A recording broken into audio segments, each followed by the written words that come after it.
मुझे याद नहीं कि मेरा जन्म कब हुआ,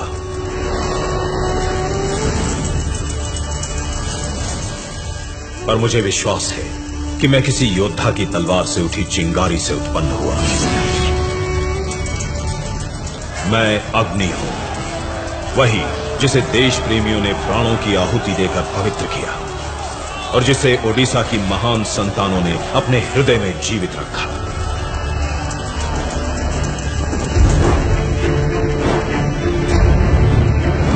ओडिशा एक ऐसा दिव्य भूखंड जिसका इतिहास देखो तो इतिहास नहीं, साहस और पराक्रम की गौरव गाथा है। ओडिशा को जीतने मौर्य आए, मुगल आए, मराठा आए, पर हार जीत के परे ओडिशा सदा ही अदम्य रहा। फिर एक समय ऐसा आया जब राज्यों पर राज्य निकलता, उपनिवेशवाद का अजगर ओडिशा के खोरधागढ़ तक आ पहुंचा। खोरधा के महाराज मुकुंद देव द्वितीय अभी बालक थे और उनके दीवान और मंत्री जोई राजगुरु के कंधों पर शासन का भार था। ईस्ट इंडिया कंपनी ने राज्य पर अधिकार मांगा तो जोई राजगुरु ने उन्हें युद्ध की चुनौती दी।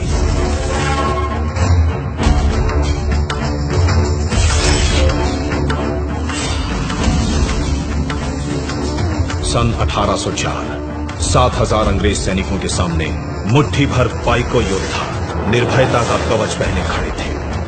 अंग्रेजों की जीत निश्चित थी, पर हारने से पहले रणधीरों ने ऐसा समर मचाया कि रणचंडी हर्षित हो नाच उठी।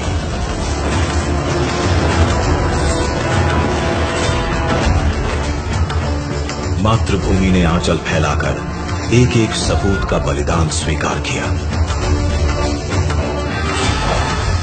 अंग्रेजों ने जोई राजगुरु पर मुकदमा चलाकर निर्ममता से उनका वध कर दिया।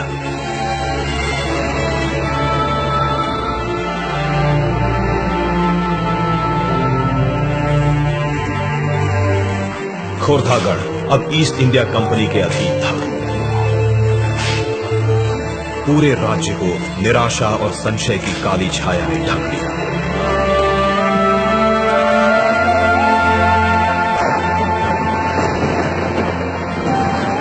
ऐसे में पाइको कुल गौरव बक्सी जगबंधु अपने महान पूर्वजों के पुण्य प्रताप को कैसे धूल में मिलने दे सकते थे। 1817 में सबल भुजाएं फड़क उठी, इंद्र के वज्र में कंपन हुआ, काला आकाश कड़कती बिजलियों से धवल हो उठा। तेजस्वी पाइको खड़ग अपनी मयान से बाहर आई और सरदार बक्सी ने पहले स्वतंत्रता संग्राम का शंखनाद किया।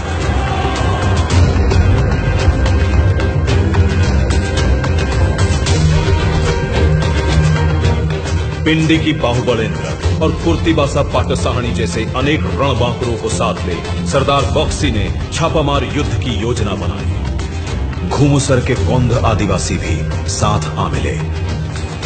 सभी सूरमा वो साए गजदल की तरह जंगल से निकल कर अंग्रेजों के दफ्तरों, गोदामों, भवनों और खजानों पर धावा बोलने लगे।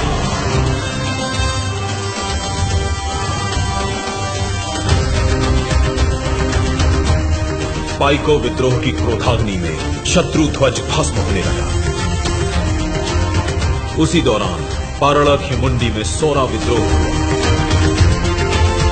मणापुर, नयागढ़, दसपल्ला में क्रांति के प्रखर सुर सुनाई पड़े। केंदुझर के भुइयां सरदारों ने तलवारें तानी। पूरे 10 वर्षों तक सरदार बक्सी प्रतिकूल परिस्थितियों से हारे बिना लड़ते रहे। फिर एक दिन उन्हें धोखे से बंदी बना लिया गया, पर क्रांति की आग अब दावानल बन चुकी थी, जिसे वीर सुरेंद्र साय जैसे राष्ट्रभक्तों ने जलाए रखा।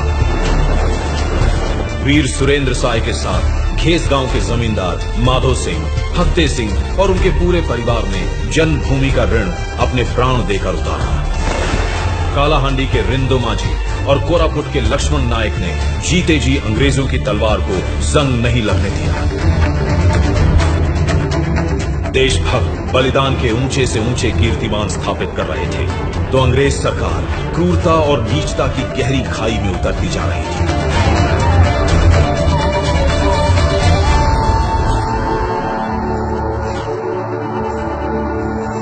अंग्रेजों की पैशाचिक प्यास जब योद्धाओं के रक्त से ना बुझी तो उन्होंने निर्दोष जनता को अपना निशाना बनाया।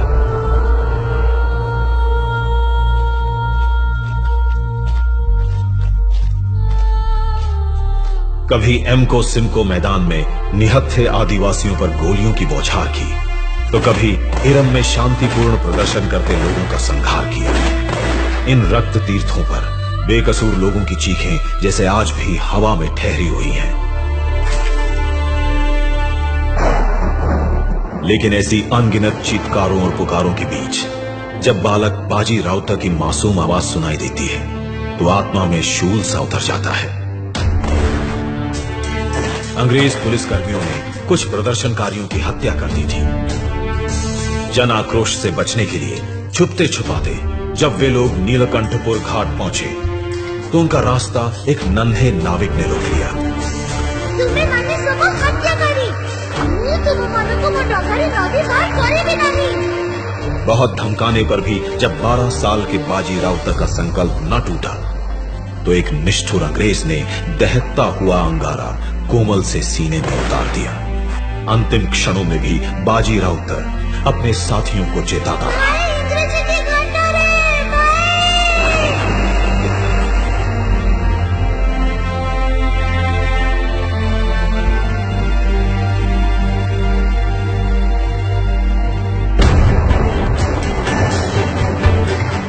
काल का कराल सर्प उत्कल जननी की संतानों को यूं ही निकलता रहा। समय बीता, सदी बदली, पर उड़िया समाज धीरज खोए बिना देश पर अपना सर्वस्व न्यौछावर करता ही गया। बाघा ज्योतिन जैसे विलक्षण वीरों ने स्वतंत्रता संग्राम में नए प्राण फूंके। नेताजी सुभाष चंद्र बोस जैसे महामानवों ने उड़ीसा की कोख को धन्य किया। पंचशखार पंडित गोपबंधु दास, पंडित नीलकंठ दास, पंडित गोधाबारिस मिश्रा, आचार्य हरिहर दास और पंडित कृपा सिंधु मिश्रा नवक्रांति के अग्रदूत बने। तुम मुझे खून दो, मैं तुम्हें आजादी दूंगा। जब नेताजी ने महा आह्वान किया तो लक्ष्मी इंदिरा पांडा, वीरपात्रा, ब्रजमोहन पटनायक और सोमनाथ पाणिग्राही जैसे अनगिनत जोशीले जवान आजाद हिंद फौज के जाबाज सिपाही बने। वहीं दूसरी ओर मधुसूदन दास, पारड़ा महाराजा, हरे कृष्ण महताब, रमा देवी, मालती देवी, अन्नपूर्णा देवी, पार्वती गिरी, चंद्रशेखर बेहरा और गुरुवारी मेहर जैसे अनेक नेताओं ने गांधी जी के असहयोग आंदोलन और नमक सत्याग्रह को बल दिया।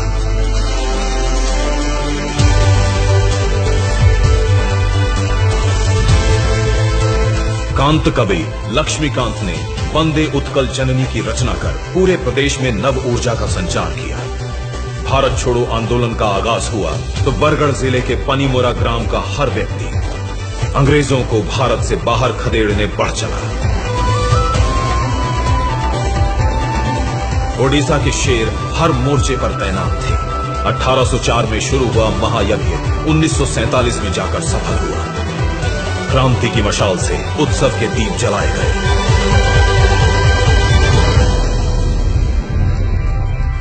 और मैं तो कल भी प्रकाशमान था और आज भी प्रज्वलित हूं। अगर देखो तो अमर जवान ज्योति की किसी अग्नि शिखा में मेरी लपट भी दिख जाएगी। मुझे कभी बुझने न देना। मैं सम्मान हूं तुम्हारे पूर्वजों का। मैं ताप हूं देश प्रेम का। मैं तेज हूं अदम्य ओडिशा का।